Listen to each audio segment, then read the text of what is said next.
Pre-Calc. I'm out again today, unfortunately, but I left a video with some notes for you. Remember, if you need this paused, you can go ahead and ask for it to be paused. I'll eventually get it loaded online as well, so you could go back and check it out there under modules for today. For the most part, it should be something that's somewhat familiar from Algebra 2. We're going to be talking about transformations of parent functions today. So I'm going to hop over to Desmos in a second here, so don't worry about copying this yet. But I'm going to hop over to Desmos just to kind of remind you what the heck we're talking about when we say parent functions and transformations. So give me a second here to get over there. And I've got some stuff preloaded. So here's just an example of square root function. We should be familiar with what that shape is. And transformations just means the rules that we use to change it, like when we change equations or when we change things in the function, how it changes the graph. And so the good news is it's always the same. It doesn't matter if I'm talking about square roots, if I'm talking about quadratics, if I'm talking about a sine curve, the rule is the same. So for example, here's the square root, and then here's the square root of x plus 2. When I add to the outside of the function or outside of the grouping symbol, it raises the function 2 units or moves it up. Similarly, if I gave you absolute value, there's the parent function. And when I add 2 to that one on the outside, hopefully you can see my transformation equation over here on the left. Oops, it didn't work yet, sorry. It moves it up 2, just like it did with the square root function or the radical function. So that pattern is the same no matter what. So we just have to know that when we add or subtract on the outside, it moves it up or it moves it down.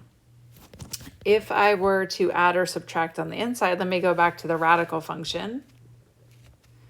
So notice this one was subtracting 2 on the inside. It actually moved it to the right, which I know is a little weird. I think you anticipate going to the left when you subtract. But remember, anything with the input is always opposite. Okay, so since it's being done to the x, it has the opposite effect. So it's going to go to the right. If I wanted to move it to the left, I would have added 2 instead. So adding and subtracting inside with the input moves it left or right. And we'll write these rules down. Let's take a look at this one. If I multiply by a negative out front, that's just negative square root of x, it reflects it over the x-axis. So that's another thing to know. Instead of doing a negative, I could multiply by other things. Let me switch over to absolute value just to look at a different parent function. Like if I multiply that function by 5, we call that a vertical stretch. If I multiplied it by 0.2, we call that a vertical shrink. So knowing what all of these rules are saves us lots of time and makes the graphing a lot easier if we can remember, like, oh, when you multiply by this, it does this. When you add this, it's going to move it in this direction. So that combined with knowing what our parent function shapes are helps a lot. Okay, let me go back to the notes now.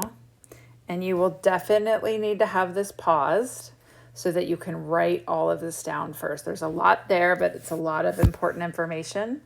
So make sure we get all of that. And then you guys can unpause when the class is ready to go on. Okay, hopefully you have unpaused and you have all of this written down so we can just go ahead and talk about this now. So I want to point some stuff out. All of this stuff with A right here, right? This is all the stuff that vertically shrinks and stretches and reflects it over. We should be pretty familiar with multiplying a function by A. The absolute value is just there on these because the positive negative doesn't really make a difference there. It's just about the absolute value of it. So like 5 or negative 5 is going to be a vertical stretch, or 1/2 or negative 1/2 is going to be a vertical shrink. The negative part of it is the reflection. Okay. Adding or subtracting something on the outside of the function is going to shift up or down. That should be pretty familiar from last year, that K parameter, and so should h. H is on the inside, and that's what moves it left or right. Okay, and it's opposite of what it feels like it should be because we have x minus h. Okay, and then b, I think might be different for us this year. I don't think we do that in Algebra 2.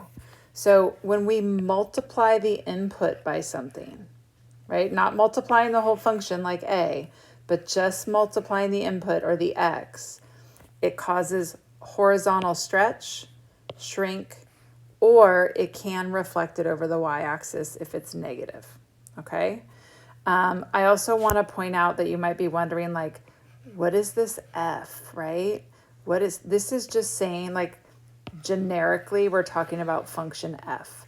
There's no, like, quadratic here, there's no radical, there's no specific equation. We're just saying to transform a function into g, you take whatever function we're talking about, it could be anything. If you multiply it by something, it can do one of these things. If you add or subtract something to it, it does this, right? That's what that is saying, that notation there. Okay, so the other thing that's really, really important, probably the most important thing, oh, let me go back before I forget.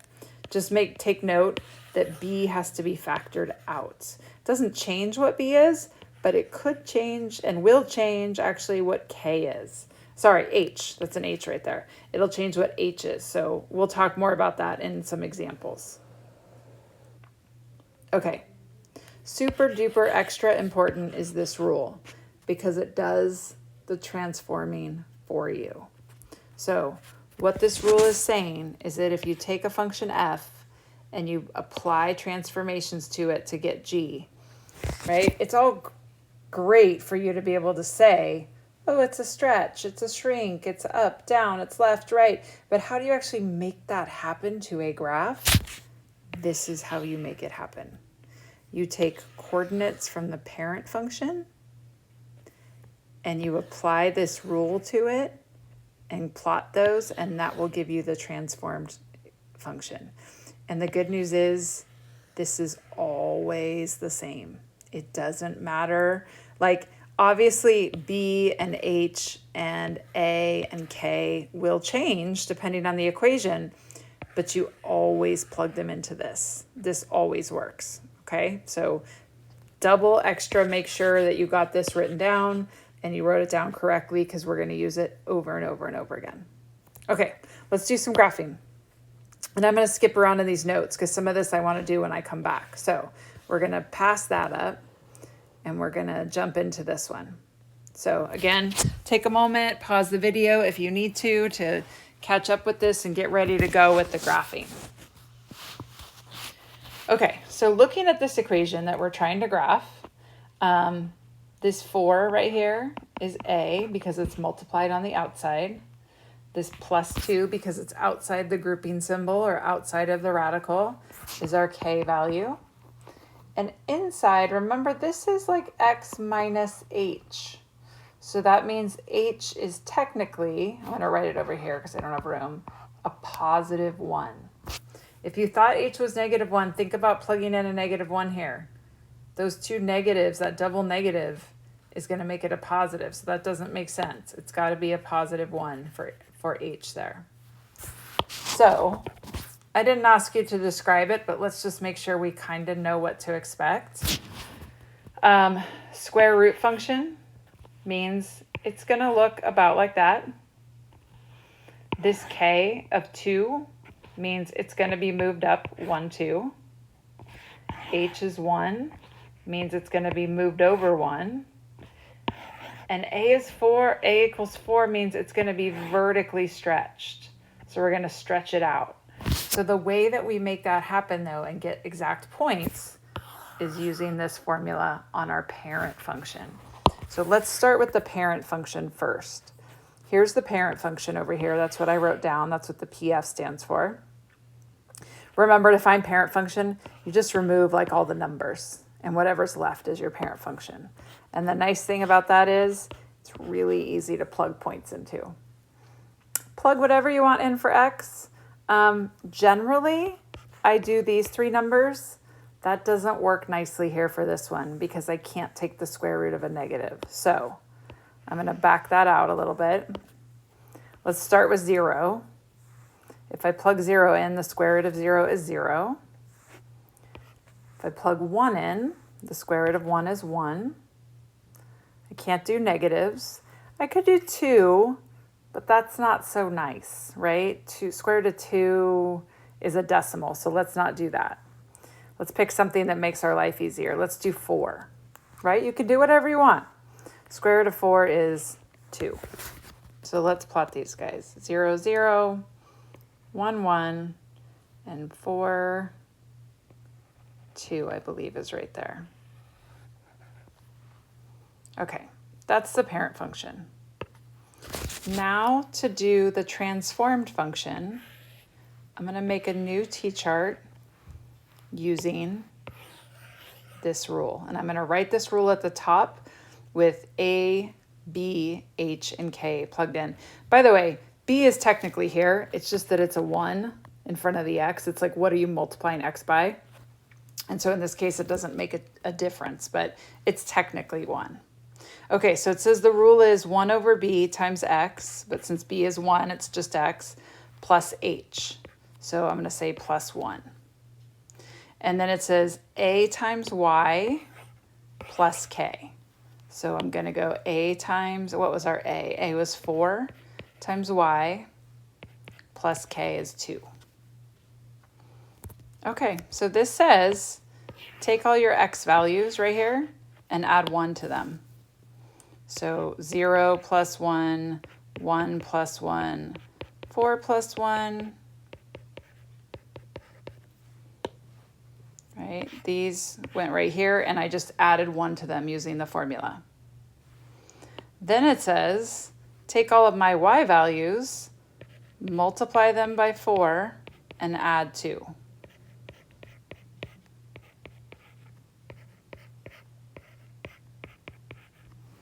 So again, just to highlight where those came from, take all of these Y's, multiply them by 4 and add 2. Let's see what we get when we do that. This is 2, 6, 10.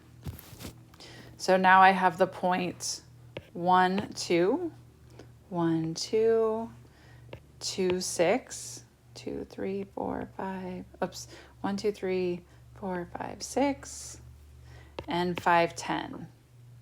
Let's see if I even have 10 on here. Well, we might have to fake it. 3, 4, 5, and then that was 6, 7, 8, 9, 10. Oh, just barely. And it's eventually going to flatten out, right? It's the same type of shape, but it's just vertically stretched. Okay, so every time, this is our plan right here. Take our parent function, take some points from the parent function. You need at least 3. If you want to do more, you can. And using this rule, even if you don't know, like, oh, this is going to vertically stretch it, and this is going to move it up too, and so on. Even if you don't know that, if you just use this formula, it will get you the right graph every time. Okay, let's try to do one more together. So take a moment, jot that down, pause the video if you guys need to.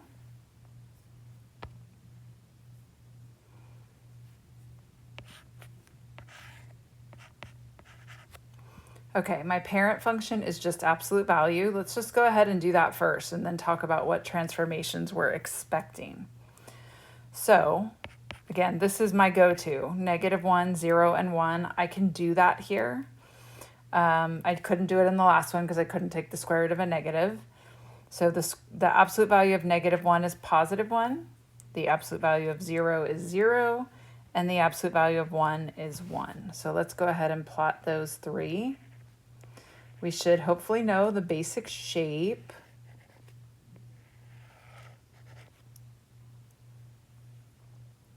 Okay, so now we're going to do stuff to that equation depending on what the graph says.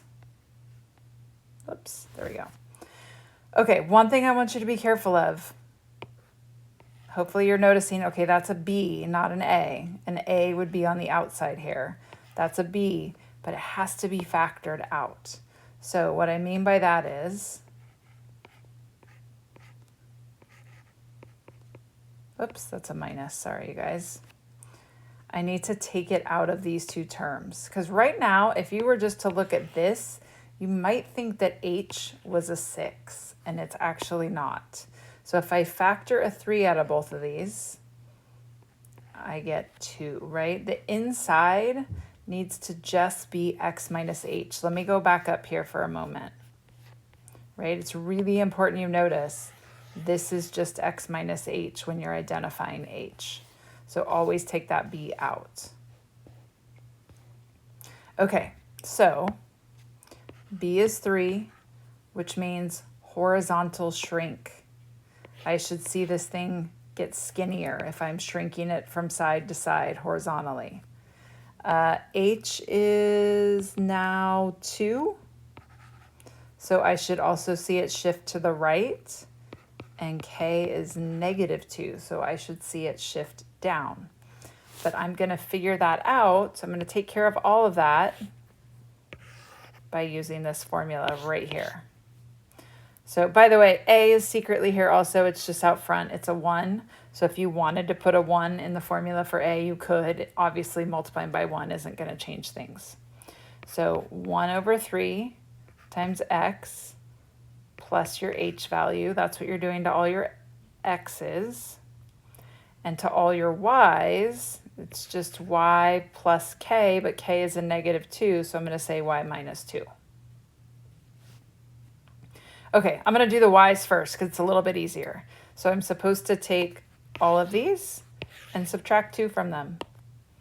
So 1 minus 2, 0 minus 2, 1 minus 2. You don't have to write all that. You can just write negative 1, negative 2, negative 1. I just want people to see where it came from, that I took this and they went there and I subtracted 2 from all of them. And now the next group, I'm going to multiply all the x's by 1/3. Oh, I'm going to undo that so I have a little more room. Let me try to write a little bit smaller here. If I change the pen, I think that will help. 1/3 times negative 1 plus 2. I'll just leave room. 1/3 times 0 plus 2. And 1/3 times 1 plus 2. So again, these numbers went here. And I multiplied them all by 1/3 because that'll do my horizontal shrink for me. And then adding 2 to them will move them to the right. Okay, let's see. This is negative 1/3 plus 2 would give me 1 and 1/3. This next one is 0 plus 2, so just 2. I'm just going to kind of box them so they stand out. There's a bunch of work there. So 1/3 times 1 is 1/3. Add 2 is 2 and 1/3. Okay. So first coordinate is going to be like 1 and 1/3, comma, negative 1. And then we'll have 2, negative 2, right, from here and here. And then we have 2 and 1/3, comma, negative 1. Okay. I'm going to have to estimate where some of those are, right, because they're fractions, but that's okay. 1 and 1/3, and we're going to go down to negative 1. 2, negative 2 is here. And then we've got 2 and 1/3 down to negative 1, about right here. Right? It's doing exactly what we said it was going to do. Move to the right, move down, and horizontally shrink it, right? It looks skinnier now because of that 3 out front. Okay. Last couple things I want to do with you are write equations, and then you will have time to give this a go on your own with the CYU. So given a description, I want us to be able to come up with the equation that would reflect this. So write an equation of a square root function, so something that looks like this. We want to reflect it over the x-axis, and we want to shift it to the right 1. You can call it g of x, f of x, whatever you want. You can call it set it equal to y. It doesn't matter. I'm going to say g of x. Let me just remember these things. Reflect over the x and write 1. So I'm going to scroll back up here. If we want to reflect over the x-axis, that is our a value has to be negative. And if we want it to go to the right, that's in here with h. And remember, it's the opposite sort of what your brain is thinking. So I'm going to throw a negative in front. And I'm going to say -1, right? It's got to be on the inside. Okay, one more. Write the equation of a cubic function reflected over the y-axis this time. Okay, so that's important to note, over the y-axis. Also, cubic would be this. Down to and a horizontal stretch. So we could all, in theory, have different answers here. And I'll just show you an example of one. If I want to reflect it over to the y-axis instead of x, this time it's a -b.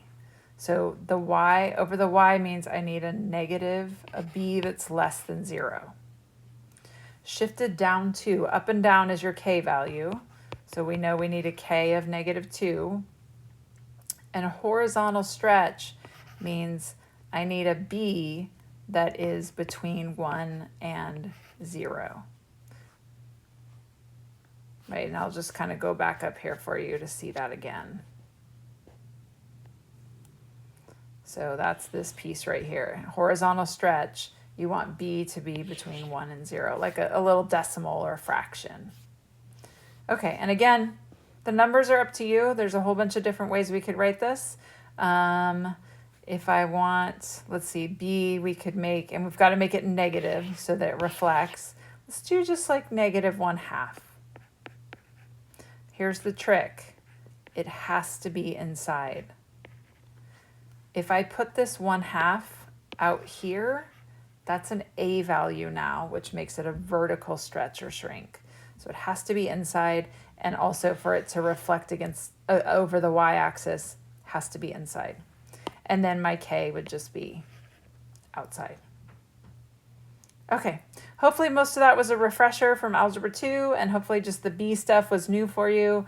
Either way, we're going to give it a try and practice, and then we'll practice it some more when I'm back next class. Okay, take care. See you.